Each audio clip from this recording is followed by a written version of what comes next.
Jean-Baptiste Maillard. Capable déjà de mettre le feu dans une salle, donc vous allez le mettre sur Internet. Jean-Baptiste, prenez place. Alors pas d'inquisition avec moi, tout va bien.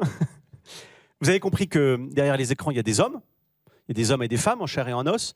Mais voilà, vous voulez agréger, rassembler, créer des rencontres. D'autres ont essayé avant vous. Qu'est-ce qui vous donne une légitimité pour accueillir et pour fédérer autour de vous?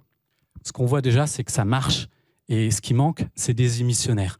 Quand je dis ça marche, je vous donne un exemple très concret. Récemment, sur un de nos sites, on a reçu un message qui nous disait « Je ne suis pas baptisé, mais j'ai envie de revenir vers Dieu. Je ne sais pas comment le trouver. Je ne sais pas vers qui me tourner. D'ailleurs, je ne sais pas si je suis sur le bon site, nous dit cette personne, ni peut-être même sur la bonne rubrique, encore moins.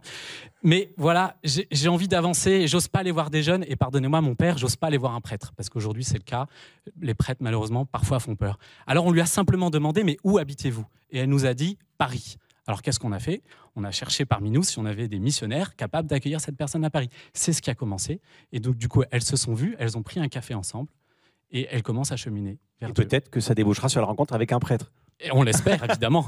Vous avez inventé une expression, là, il y a 2 secondes, le e-missionnaire. C'est quoi pour vous un e-missionnaire? Quel est son charisme? Quelles sont ses qualités? Quelles sont les vigilances qu'il doit avoir et les défauts à éviter? Il y a beaucoup de dangers sur Internet, comme par exemple l'addiction.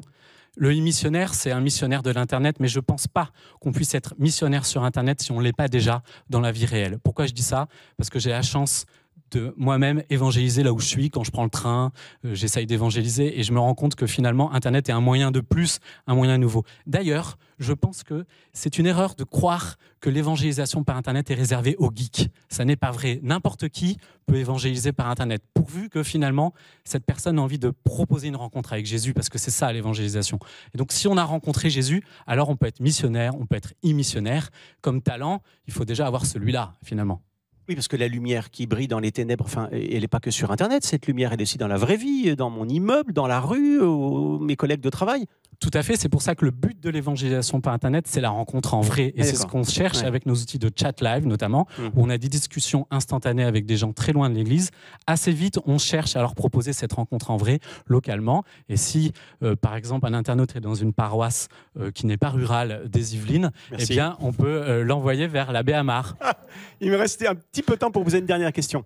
Vous faites des très beaux sites, je vous ai aussi googlisé, je suis allé voir. Peut-être que certains d'entre nous qui sont là sont déjà aussi dessus en train de regarder. C'est magnifique, vous avez des outils très beaux, mais vous savez, il y a la forme, mais il y a aussi le fond. Et lorsque je fais beaucoup de formes, lorsque je m'attache au nombre de followers, au nombre de gens qui me suivent, etc., est-ce que je risque pas d'oublier le fond? C'est une question très importante. Il se trouve que, figurez-vous, et c'est aussi pour ça que je suis très heureux d'être ici ce soir, c'est que j'ai eu la chance de suivre 2 années de formation au Collège des Bernardins. Et ça m'a beaucoup apporté, non seulement tout simplement parce que ça m'a donné des bases. Je ne suis pas devenu pour autant un grand théologien, mais voilà, ça m'a donné des bases. Et je suis capable aujourd'hui de discerner ce qui est juste et ce qui n'est pas juste. Et autour de nous, dans l'association, on a beaucoup de prêtres qui travaillent avec nous et on leur confie nos contenus pour qu'il y ait une relecture. Et ça, c'est très important. Merci. Merci beaucoup. On vous souhaite plein de chance. Merci, Père. Plein de chance et plein de providence, surtout que Dieu vous aide.